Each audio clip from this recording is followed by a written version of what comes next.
Have seen some of your comments guys, ఈ longan ఫ్రూట్ల నుంచి ప్లాంట్స్ పెంచమని చెప్పి చాలా మంది అడిగిర్రు అనమాట. So here we go. But దీనికి చాలా నేమ్స్ ఉన్నాయి గైస్. దీన్ని డ్రాగన్ ఐ ఫ్రూట్ అంటారు, హైబ్రిడ్ లిచీ అంటారు, బ్రౌన్ లిచీ అని అంటారు. డ్రాగన్ ఐ అంటే దీన్ని ఓపెన్ చేస్తే ఆ బ్లాక్ సీడ్తోని డ్రాగన్ ఐ లాగా కనిపిస్తుందని అట్లా వచ్చిందంట పేరు దీనికి. But hybrid lychee and brown lychee అయితే ఐ డోంట్ యాక్సెప్ట్. ఎందుకంటే ఆ రెడ్ కలర్ థానీ షెల్ ఉన్న ఒరిజినల్ లిచీతో కంపేర్ అసలు చెయ్యలేం గైస్. దానికి దీనికి అసలు జమీన్ ఆస్మాన్ ఫరక్ ఉంది, టేస్ట్ వైజ్ కానీ లుక్ వైజ్ కానీ. యాక్చువల్గా I was expecting some citrus flavour from this longans, కానీ ఇవి నాకైతే కస్టర్డ్ యాపిల్ టేస్ట్ లాగా అనిపించింది అనమాట. ఆ పల్ప్ అయితే లిటరల్ కస్టర్డ్ యాపిలే అని అనిపించింది.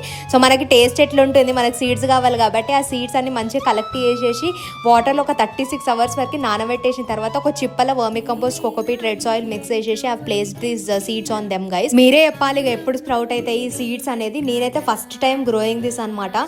సో ఛానల్ అయితే 2 కన్నులు వేసి ఉంచండి. I'm going to update soon about this.